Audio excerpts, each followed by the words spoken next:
Yo, what's up guys, welcome back to the channel, and in today's video I'm going to show you guys how to offer Fundbox financing through your SaaS products. You want to boost your SaaS platform's value? With Fundbox embedded finance, you can offer customers instant access right from your app. Let's break it down. First step is to partner with Fundbox. Visit the Fundbox website and navigate to the partners section. Fill out the embedded finance partnership form, and next you're going to set up your developer account. Once accepted, you're going to get access to the Fundbox developer portal. There you can review the API documentation and sandbox environment. Next is to embed Fundbox credit offers in app. Use Fundbox's SDK or API to display personalized credit offers.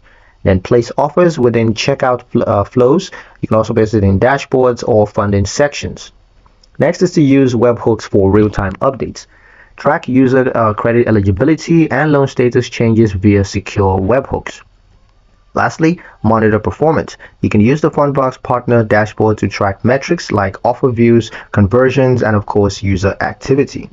With Fundbox integrations, your SaaS isn't just a tool, it's a financial gateway. Help your users to grow while you scale smarter. And that's pretty much it for the video, guys. Hope you liked it. Hope you found the information here useful enough. If you did, like, share, and subscribe for more helpful tutorials. Thank you guys for watching. See you in the next one.